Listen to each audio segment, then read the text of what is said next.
ਅੱਜ ਆਪਾਂ ਗੱਲ ਕਰਾਂਗੇ ਧਰਮ ਬਾਰੇ। ਧਰਮ ਕੋਈ ਉਹ ਇਹੋ ਜਿਹੀ ਸੰਸਾਰਿਕ ਭੇਖ ਦੀ ਚੀਜ਼ ਨਹੀਂ ਹੁੰਦੀ ਹੈਗੀ। ਧਰਮ ਇੱਕ ਵਿਸ਼ਾ, ਇੱਕ ਟੌਪਿਕ ਆ, ਇੱਕ ਅਵਸਥਾ ਕਹਿ ਲਓ, ਜਿਹੜੀ ਕਿਸੇ ਬੁੱਧੀ ਦੀ ਜਾਂ ਕਿਸੇ ਬੰਦੇ ਦੀ ਹੋ ਸਕਦੀ ਆ। ਪਵਿੱਤਰ ਅਵਸਥਾ, ਜਿਵੇਂ ਕੋਈ ਡਾਕਟਰੀ ਪੜ੍ਹਦਾ, ਸਾਰਾ ਕੁਛ ਉਹ ਡਾਕਟਰੀ ਲੈਕਚਰ ਸਿੱਖਦਾ ਅਤੇ ਇੱਕ ਡਾਕਟਰ ਬਣਦਾ ਇੱਕ ਦਿਨ ਉਹ। ਇਵੇਂ ਧਰਮ ਇੱਕ ਵਿੱਦਿਆ ਕਹਿ ਲਓ, ਵਿਸ਼ਾ।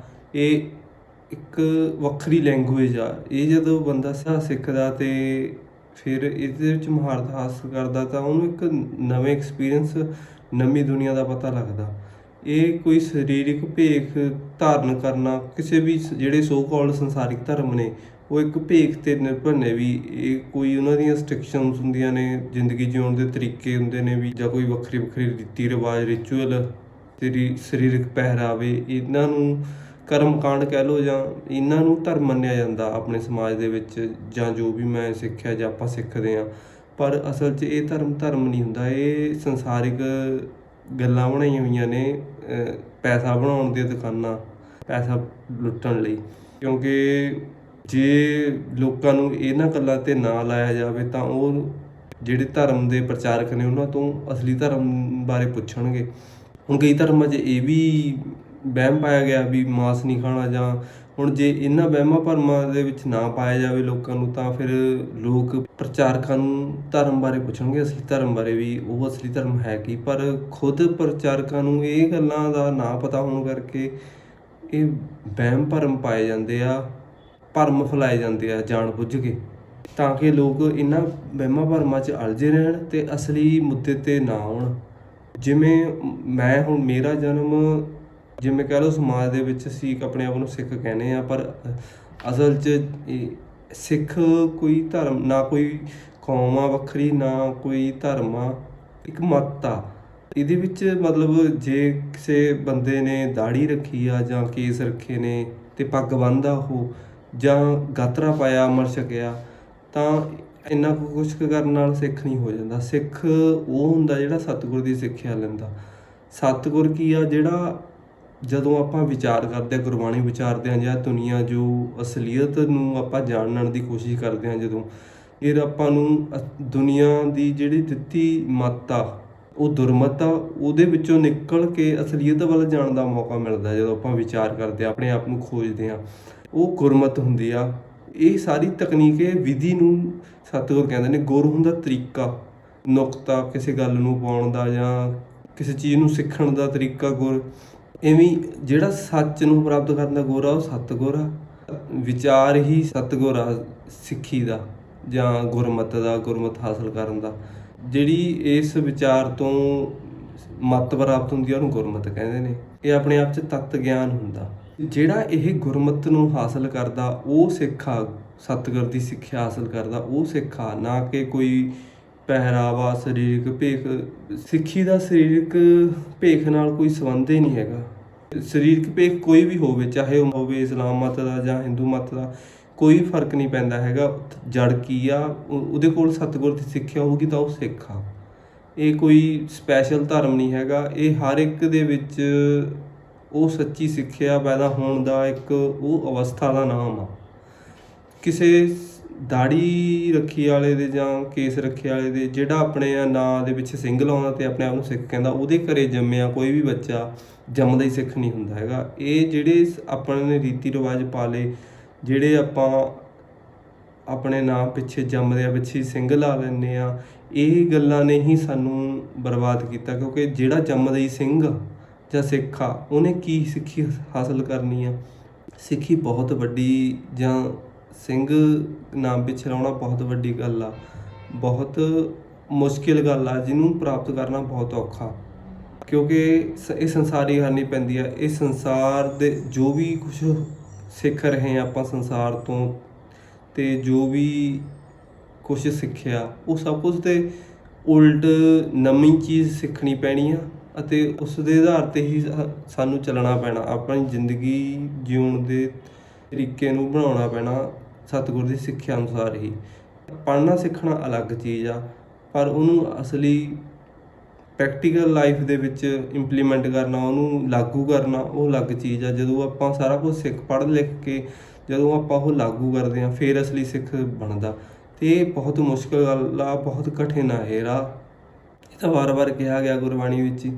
ਇਹ ਗੱਲਾਂ ਨੂੰ ਕੋਈ ਦੱਸ ਨਹੀਂ ਰਿਹਾ। ਮੈਂ ਜਿੱਥੇ ਤੱਕ ਮੇਰੀ ਸੋਝੀ ਆ ਜਾਂ ਮੇਰੀ ਸਮਝ ਆ, ਮੈਨੂੰ ਤਾਂ ਅੱਜ ਤੱਕ ਕਿਸੇ ਨੇ ਦੱਸਿਆ ਨਹੀਂ।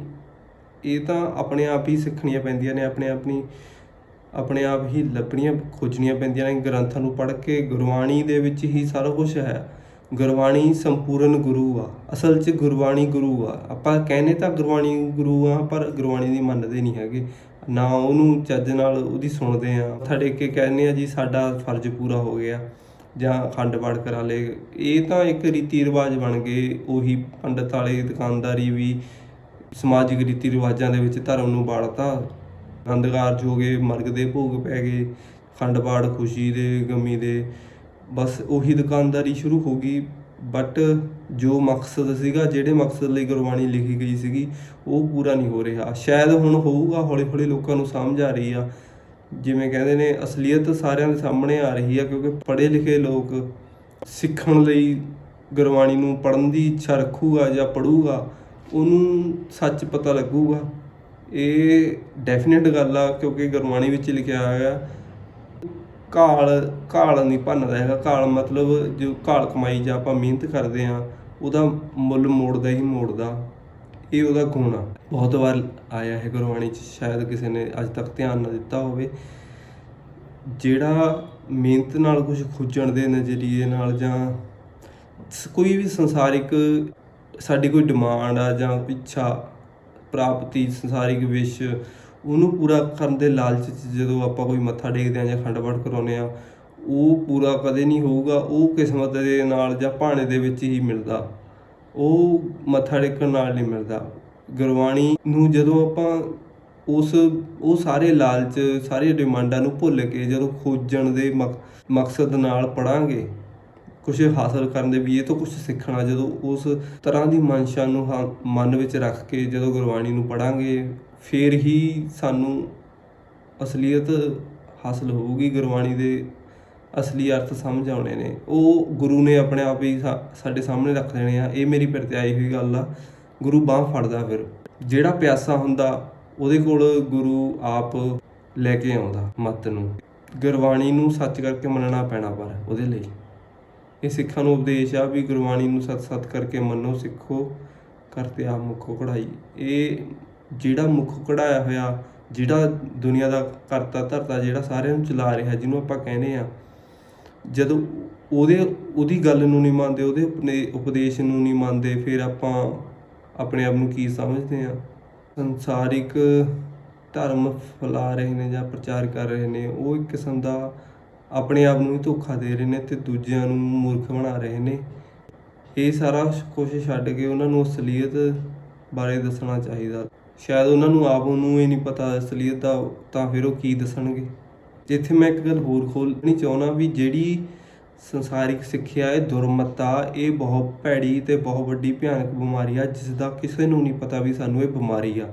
ਨਾ ਇਹ ਉਸ ਤਰ੍ਹਾਂ ਦੀ, ਜੇ ਇਸ ਬਿਮਾਰੀ ਦੇ ਵਿੱਚ ਰਹਾਂਗੇ ਤਾਂ ਐਵੇਂ ਭੜਕਦੇ ਰਹਾਂਗੇ, ਪਰ ਜਿੱਦਣ ਸਾਨੂੰ ਪਤਾ ਲੱਗ ਗਿਆ ਵੀ ਇਹ ਬਿਮਾਰੀ ਆ, ਤਾਂ ਉਸ ਦਿਨ ਆਪਾਂ ਨੂੰ ਅਸਲੀਅਤ ਦਾ ਪਤਾ ਲੱਗਣਾ ਸ਼ੁਰੂ ਹੋ ਜਾਣਾ। ਸਮਝ ਲਓ ਵੀ ਆਪਾਂ ਸਾਧ ਆ, ਸਦਣਾ ਸ਼ੁਰੂ ਕਰਤਾ ਆਪਾਂ ਨੇ, ਅਤੇ ਫਿਰ ਉਦੋਂ ਹੀ ਆਪਾਂ ਨੂੰ ਗੁਰਮਤਿ ਹਾਸਲ ਹੋਣੀ ਸ਼ੁਰੂ ਹੋਣੀ ਆ। ਸਾਧ ਨੂੰ ਹੀ ਭਗਤੀ ਪ੍ਰਵਾਨ ਆ, ਸਾਧ ਹੀ ਭਗਤੀ ਕਰ ਸਕਦਾ, ਅਤੇ ਭਗਤੀ ਹੁੰਦੀ ਆ ਸਤਿਗੁਰ ਦੀ ਸਿੱਖਿਆ ਲੈਣਾ, ਗੁਰ ਕੀ ਮੱਤ ਲੈਣਾ ਹੀ ਭਗਤੀ ਆ। ਗੁਰ ਕੀ ਮੱਤ ਤੋਂ ਲੈ ਆਣੇ, ਭਗਤੀ ਬਿਨਾ ਬਹੁਤ ਡੂਬੇ। ਉਹ ਗੁਰ ਕੀ ਮੱਤ ਦੀ ਜਗ੍ਹਾ 'ਤੇ ਉਹਨਾਂ ਨੇ ਭਗਤੀ ਅੱਖਰ ਵਰਤਿਆ। ਇਹ ਭਗਤੀ ਸਮਾਨਾਂਤਰ ਸ਼ਬਦ ਆ ਗੁਰ ਕੀ ਮੱਤ ਦਾ। ਇਹ ਇਸ ਤਰ੍ਹਾਂ ਆਪਾਂ ਨੂੰ ਵਿਚਾਰ ਕੇ ਗੁਰਬਾਣੀ ਤੋਂ ਹੀ ਸਿੱਖਣਾ ਪੈਣਾ। ਇਹ ਵਿਚਾਰ ਦੀ ਇੱਕ ਮੈਂ ਥੋੜ੍ਹੀ ਜਿਹੀ ਐਗਜ਼ਾਮਪਲ ਦਿੱਤੀ ਆ ਵੀ ਆਪਾਂ ਨੇ ਕਿਵੇਂ ਵਿਚਾਰ ਕੇ ਗੁਰਬਾਣੀ ਦੇ ਵਿੱਚੋਂ ਅਰਥ ਕੱਢਣੇ ਆ। ਜਦੋਂ ਐਵੇਂ ਵਿਚਾਰ ਕੇ ਅਰਥ ਕੱਢਾਂਗੇ ਤਾਂ ਆਪਾਂ ਨੂੰ ਇਹ ਇੱਕ ਵੱਖਰੀ ਭਾਸ਼ਾ ਆਉਣ ਲੱਗ ਜਾਣੀ ਆ, ਜਿਹੜੀ ਇਹ ਬ੍ਰਹਮ ਗਿਆਨ ਦੀ ਭਾਸ਼ਾ। ਜਦੋਂ ਆਪਾਂ ਇਹ ਭਾਸ਼ਾ ਸਿੱਖ ਗਏ, ਫਿਰ ਆਪਾਂ ਨੂੰ ਗੁਰਬਾਣੀ ਵਿਚਲੇ ਭੇਦ ਬਾਰੇ ਪਤਾ ਲੱਗਣ ਲੱਗ ਜਾਣਾ। ਗੁਰਬਾਣੀ ਵਿੱਚ ਅੱਖਰਾਂ ਦੁਆਰਾ ਗੁੱਝੇ ਭੇਦ ਰੱਖੇ ਗਏ ਨੇ। ਇੱਕ ਬੁਝਾਰਤ ਦੇ ਰੂਪ ਵਿੱਚ ਗੁਰਬਾਣੀ ਲਿਖੀ ਗਈ ਆ। ਇਹਨੂੰ ਬੁੱਝਣਾ ਬਹੁਤ ਬਹੁਤ ਮੁਸ਼ਕਲ ਆ, ਪਰ ਨਾਮੁਮਕਿਨ ਵੀ ਹੈ ਨਹੀਂ ਗਾ। ਜੇ ਕੋਸ਼ਿਸ਼ ਕਰਾਂਗੇ ਗੁਰਬਾਣੀ ਆਪਣੇ ਆਪ ਹੀ ਸਾਰਾ ਕੁਝ ਸਾਡੇ ਮੂਹਰੇ ਰੱਖ ਦਿੰਦੀ ਹੈ। ਪਿਆਰ ਨਾਲ ਸਿੱਖਣਾ ਪੈਣਾ ਆਪਾਂ ਨੂੰ, ਸੱਚੇ ਨਾਮ ਦੀ ਭੁੱਖ ਪੈਦਾ ਕਰਨੀ ਪੈਣੀ ਆ ਕਿਸੇ ਜਿਗਿਆਸੂ ਦੇ ਅੰਦਰ। ਜਦੋਂ ਇਹ ਚਾਹਨਾ ਪੈਦਾ ਹੋਊਗੀ ਵੀ ਮੈਂ ਪਤਾ ਕਰਨਾ ਵੀ ਮੈਂ ਹੈ ਕੀ ਚੀਜ਼, ਮੈਂ ਕਿਉਂ ਪੈਦਾ ਹੋਇਆ। ਮੇਰੇ ਅੰਦਰ ਇਹ ਸਵਾਲ ਬਹੁਤ ਪਹਿਲਾਂ ਉੱਠੇ ਸੀਗੇ ਵੀ ਮੈਂ ਕੌਣ ਆ, ਇਹ ਕੀ ਸਮਾਜ, ਇਹ ਦੁਨੀਆ ਕੀ ਆ, ਕਿਉਂ ਪੈਦਾ ਹੋਏ ਆਪਾਂ ਸਾਰੇ। ਫਿਰ ਜਦੋਂ ਮੇਰੇ ਅੰਦਰ ਇਹ ਜਿਗਿਆਸਾ ਪੈਦਾ ਹੋਈ, ਜਦੋਂ ਮੇਰੇ ਨਹੀਂ ਕਹਿ ਸਕਦਾ, ਮੈਂ ਸਾਰਿਆਂ ਦੇ ਅੰਦਰ ਜਦੋਂ ਇਹ ਜਿਗਿਆਸਾ ਪੈਦਾ ਹੋਊਗੀ, ਫਿਰ ਆਪਾਂ ਜਦੋਂ ਉਹ ਜਿਗਿਆਸਾ ਦੀ ਪੂਰਤੀ ਲਈ, ਉਹਦੇ ਸਵਾਲਾਂ ਦੇ ਹੱਲ ਲਈ ਆਪਾਂ ਗ੍ਰੰਥ ਖੋਲਾਂਗੇ ਤਾਂ ਆਪਾਂ ਨੂੰ ਸੱਚ ਹਾਸਲ ਹੋਊਗਾ। ਜੋ ਵੀ ਆਪਾਂ ਚਾਹਾਂਗੇ ਉਹ ਆਪਾਂ ਨੂੰ ਜ਼ਰੂਰ ਮਿਲਣਾ ਹੀ ਮਿਲਣਾ, ਸੱਚੇ ਮਨ ਨਾਲ ਜੋ ਚਾਹਾਂਗੇ। ਜੋ ਸੇਵਾਂਗੇ ਉਹੀ ਬਣਾਂਗੇ। ਸਤਿਗੁਰ ਦੀ ਸੇਵਾ ਇਹੀ ਹੁੰਦੀ ਆ, ਜਦੋਂ ਆਪਾਂ ਵਿਚਾਰ ਕਰਦੇ ਹਾਂ ਆਪਣੇ ਅੰਦਰ ਅਸਲੀਅਤ ਨੂੰ ਖੋਜਣ ਦੀ, ਉਹੀ ਸਤਿਗੁਰ ਦੀ ਸੇਵਾ। ਸਤਿਗੁਰ ਦੀ ਸੇਵਾ ਕਿਸੇ ਗੁਰਦੁਆਰੇ ਮੂਹਰੇ ਝਾੜੂ ਮਾਰਨਾ ਸੇਵਾ ਨਹੀਂ ਹੈਗੀ, ਜਾਂ ਲੰਗਰ ਵਿੱਚ ਰੋਟੀਆਂ ਵਰਤਾਉਣਾ, ਜਾਂ ਭਾਂਡੇ ਮਾਂਜ ਕੇ ਸੇਵਾ ਕਰਨਾ, ਉਹ ਵੀ ਸੇਵਾ ਨਹੀਂ ਹੈਗੀ। ਉਹ ਇੱਕ ਚੈਰਿਟੀ ਵਰਕ ਆ, ਉਦਮ ਕਹਿ ਸਕਦੇ ਹਾਂ, ਇੱਕ ਆਪਣੀ ਦਿਲ ਦੀ ਖੁਸ਼ੀ ਲਈ ਜਾਂ ਸਭ ਦੇ ਬਰਾਬਰ ਕਰਨ ਲਈ ਆਪਣੇ ਆਪ ਨੂੰ। ਇਹ ਸੇਵਾ ਨਹੀਂ ਹੈਗੀ ਵੀ ਇਹਦਾ ਆਪਾਂ ਨੂੰ ਕੋਈ ਫਲ ਮਿਲੂਗਾ, ਜਾਂ ਆਪਾਂ ਲੰਗਰ ਦੇ ਵਿੱਚ ਸੇਵਾ ਕਰਕੇ ਕੋਈ ਫਲ ਦੀ ਉਮੀਦ ਰੱਖਾਂਗੇ ਵੀ ਸਾਨੂੰ ਸ਼ਾਇਦ ਗੁਰਮਤਿ ਮਿਲ ਜਾਵੇ। ਇਹ ਐਵੇਂ ਗੁਰਮਤਿ ਨਹੀਂ ਮਿਲਣੀ ਹੈਗੀ। ਗੁਰਮਤਿ ਤਾਂ ਵਿਚਾਰ ਤੋਂ ਹੀ ਮਿਲਣੀ ਆ, ਗੁਰਬਾਣੀ ਦੀ ਵਿਚਾਰ ਤੋਂ, ਜਾਂ ਆਪਾਂ ਦੁਨੀਆ ਦੇਖ ਕੇ ਇਹਦੇ ਵਿੱਚੋਂ ਅਸਲੀਅਤ ਪਛਾਣਨ ਦੀ ਕੋਸ਼ਿਸ਼ ਕਰਾਂਗੇ। ਜਦੋਂ ਨਾ ਗੁਰਦੁਆਰੇ ਦੀ ਜਿਹੜੇ ਆਪਾਂ ਨਿਸ਼ਾਨ ਸਾਹਿਬ ਨੂੰ ਮੱਥਾ ਟੇਕਦੇ ਹਾਂ, ਜਾਂ ਹੋਰ ਸਾਰਾ ਲੱਲਾ ਬਾਬਾ ਜੋ ਵੀ ਕਰਮ ਕਾਂਡ ਕਰਦੇ ਆ, ਸਾਰੇ ਵਹਿਮ ਨੇ। ਜੋ ਆਪਾਂ ਨੇ ਇਹ ਸਿੱਖੇ ਨੇ ਸਾਰੇ ਹਿੰਦੂ ਮੱਤ ਤੋਂ ਸਿੱਖੇ ਨੇ। ਆਪਾਂ ਨੂੰ ਉਹਦੀ ਪਿਉਂਦ ਚੜ੍ਹੀ ਹੋਈ ਆ ਹਿੰਦੂ ਮੱਤ ਤੋਂ ਪ੍ਰਭਾਵਿਤ ਆ। ਜੋ ਆਪਣੇ ਸਮਾਜ ਵਿੱਚ ਪਹਿਲਾਂ ਹੋ ਰਿਹਾ ਸੀਗਾ ਉਹੀ ਕੁਝ ਹੋ ਰਿਹਾ। ਸਮਾਜਿਕ ਲੋੜਾਂ ਦੀ ਪੂਰਤੀ ਲਈ ਰੱਬ ਨੂੰ ਪੂਜਦੇ ਆ ਵੀ ਸ਼ਾਇਦ ਸਾਨੂੰ ਰੱਬ ਸਾਡੀਆਂ ਉਹ ਮੰਗਾਂ ਡਿਮਾਂਡਾਂ ਪੂਰੀਆਂ ਕਰ ਦੂਗਾ ਜੇ ਅਸੀਂ ਐਵੇਂ ਕਰਦੇ ਹਾਂ।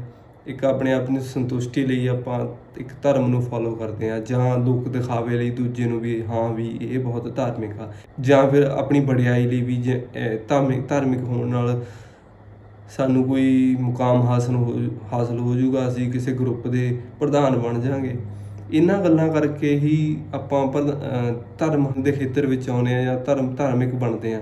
ਪਰ ਧਰਮ ਦਾ ਇਹਨਾਂ ਚੀਜ਼ਾਂ ਨਾਲ ਕੋਈ ਲੈਣਾ ਦੇਣਾ ਨਹੀਂ ਹੈਗਾ। ਧਰਮ ਆਪਣੇ ਆਪ ਨੂੰ ਖੋਜਣ ਦਾ ਵਿਸ਼ਾ, ਜਿਹੜਾ ਆਪਣੇ ਆਪ ਨੂੰ ਖੋਜਣਾ ਚਾਹੁੰਦਾ ਉਹੀ ਧਾਰਮਿਕ ਆ, ਅਤੇ ਜੋ ਖੋਜ ਰਿਹਾ ਉਹੀ ਧਾਰਮਿਕ ਆ। ਜੋ ਸਤਿਗੁਰ ਦੀ ਸਿੱਖਿਆ ਲੈ ਰਿਹਾ ਉਹੀ ਧਾਰਮਿਕ ਆ। ਬਾਕੀ ਹੋਰ ਜੋ ਵੀ ਸਾਰਾ ਕੁਝ ਸੰਸਾਰ 'ਚ ਹੋ ਰਿਹਾ ਸਭ ਬਨਾਵਟੀ ਆ, ਸੋ ਕਾਲਡ ਧਰਮ ਨਕਲੀ। ਗੁਰਬਾਣੀ ਇਹ ਗੱਲਾਂ ਨੂੰ ਬਾਰ-ਬਾਰ ਕਹਿ ਰਹੀ ਆ। ਜਦ ਮੈਂ ਇਹ ਚੀਜ਼ਾਂ ਨੂੰ ਸਿੱਖਿਆ ਜਾਂ ਪੜ੍ਹਿਆ ਤਾਂ ਮੇਰਾ ਇਹ ਫਰਜ਼ ਬਣਦਾ ਵੀ ਮੈਂ ਸਾਰਿਆਂ ਨੂੰ ਦੱਸਾਂ ਜਿੰਨਾ ਕੁ ਮੈਨੂੰ ਪਤਾ। ਸਭ ਨੇ ਆਪਣੀ ਖੋਜ ਆਪ ਕਰਨੀ ਆ, ਕੋਈ ਕਿਸੇ ਪਿੱਛੇ ਲੱਗ ਕੇ ਸਿੱਖ ਨਹੀਂ ਸਕਦਾ, ਨਾ ਕੋਈ ਕਿਸੇ ਨੂੰ ਕੁਛ ਘੋਲ ਕੇ ਗਿਆਨ ਦੇ ਸਕਦਾ। ਸਾਰਿਆਂ ਨੇ ਆਪਣੀ ਵਿਚਾਰ ਆਪ ਕਰਕੇ ਗਿਆਨ ਹਾਸਲ ਕਰਨਾ।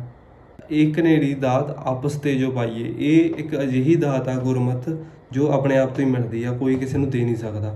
ਮੇਰਾ ਫਰਜ਼ ਸੀ ਦੱਸਣਾ, ਅਤੇ ਜੇ ਕਿਸੇ ਨੇ ਸੁਣਨ ਵਾਲੇ ਨੇ, ਜੇ ਕਿਸੇ ਦੇ ਦਿਲ 'ਤੇ ਲੱਗਦੀ ਹੈ ਵੀ ਮੈਂ ਅਸਲੀ ਇਹ ਕੰਮ ਕਰਨਾ, ਤਾਂ ਉਹਦੇ ਸਿਰ ਦੀ ਆ, ਇਹ ਉਹਦੀ ਸਿਰਦਰਦੀ ਆ, ਉਹਨੇ ਆਪ ਕਰਨਾ। ਮੇਰਾ ਉਹਦੇ ਕਰਨ ਨਾ ਕਰਨ 'ਚ ਮੇਰਾ ਕੋਈ ਫਾਇਦਾ ਨਹੀਂ ਜਾਂ ਮੇਰਾ ਕੋਈ ਘਾਟਾ ਨਹੀਂ। ਮੇਰਾ ਦੱਸਣਾ ਫਰਜ਼ ਸੀ ਜਿੰਨਾ ਕੁ ਮੈਨੂੰ ਪਤਾ ਲੱਗਿਆ। ਅੱਗੇ ਪਰਮੇਸ਼ਰ ਦੀ ਮਰਜ਼ੀ ਜਾਂ ਫਿਰ ਸੁਣਨ ਵਾਲੇ ਦੀ ਮਰਜ਼ੀ। ਧੰਨਵਾਦ।